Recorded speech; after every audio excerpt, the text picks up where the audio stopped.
Model school మగిడాల అంటే only model school అంటుంది, కానీ మోడల్ జూనియర్ కాలేజ్ ఇది యాక్చువల్గా 2016లో దీన్ని గౌరవ ముఖ్యమంత్రి శ్రీ నారా చంద్రబాబు నాయుడు గారు శాంక్షన్ చేయడం జరిగింది. ఆనాటి ఇన్ఛార్జి మాట శివానందరెడ్డి గారు ఇక్కడ కన్స్ట్రక్షన్ చేయడం జరిగింది.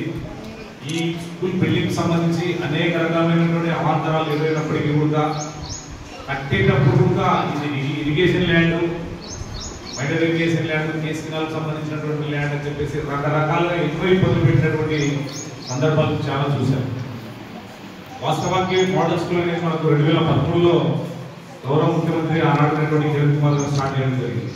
అంటే ఏదైతే కార్పొరేట్ వ్యవస్థకు ధీటుగా మన ప్రభుత్వ పాఠశాలలు నడపాలి, వెల్ స్టాండర్డ్ ప్రొఫెసర్స్ టీచర్స్ పెట్టేసి లెక్చరర్స్ పెట్టి ఒక మోడల్ జూనియర్ కాలేజీలో రన్ చేయాలనే ఒక సదుద్దేశంతో ఆనాడు స్టార్ట్ చేయడం జరిగింది. అయితే 2014 నుంచి 19 వరకు గౌరవ ముఖ్యమంత్రి నారా చంద్రబాబు నాయుడు గారు కూడా ఎక్కడైనా స్టాండర్డ్ తగ్గకుండా మనకు ఇవ్వడం జరిగింది. మన కాన్స్టిట్యూన్సీకి సంబంధించి చాలా వరకు అన్ని మండలాల్లో ఉన్నాయి, ఎక్సెప్ట్ నందికొట్కూరు మండలం తప్ప, రూరల్ ఏరియా మున్సిపాలిటీ తప్ప. అయితే నేను ఒకటే అడుగుతున్నా, ఫస్ట్ నేను ఎమ్మెల్యే అయిన తర్వాత AP model junior colleges government Nandikotkur rural కావాలి, అలాగే కేజీబీపీ కావాలి. ఎందుకంటే ఈనాడు మనకు విద్య లేనిదే ఏమీ రాదు.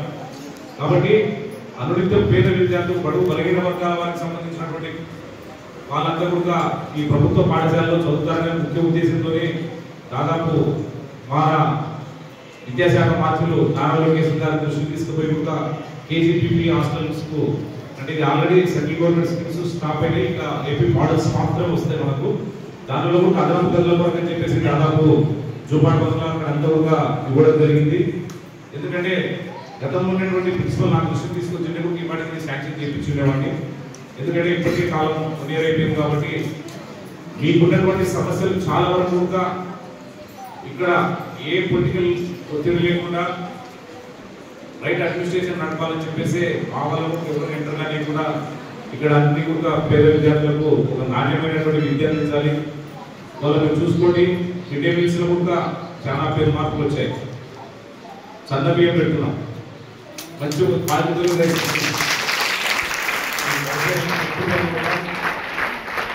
కాబట్టి ఫుడ్ క్యాష్ కూడా ఒక నాణ్యమైనటువంటి బ్యాగ్ అసెంబ్లీలో చూసినప్పుడు అసలు మేము అనుకున్నాం, సరే ఇది కార్పొరేట్ వ్యవస్థకు ధీటుగా ఉండేటువంటి స్కూల్ యూనిఫామ్ బ్యాగ్ కానివ్వండి, అలాగే క్లాస్ కానివ్వండి, షూ కానివ్వండి, అట్లే ఎక్కడైతే విద్యార్థులకు బుక్స్ బరువుగా ఉందని చెప్పేసి కూడా ఒక semester wise first semester, second semester, third semester, fourth semester divide చేసి కూడా బుక్స్ కూడా సెమిస్టర్ వైజ్ ఇవ్వడం జరుగుతుంది.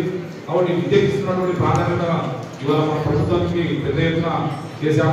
నిన్ననే చూశారు తల్లికి వందనం, అందరికి ఉన్నాయమ్మా?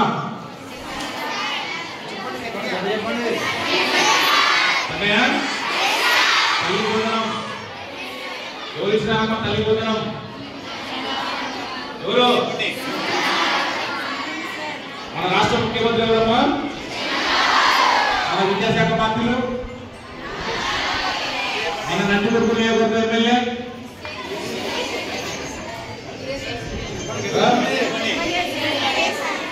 ఎందుకంటే మనం చాలా క్లాస్ లో మనకు ఐడెంటిఫై చేసిన వాళ్ళు ఉంటారు కాబట్టి ఖచ్చితంగా మన పేరు అందరికీ తెలుస్తుంది. అట్లే మీరు గుర్తు పెట్టుకోవాల్సింది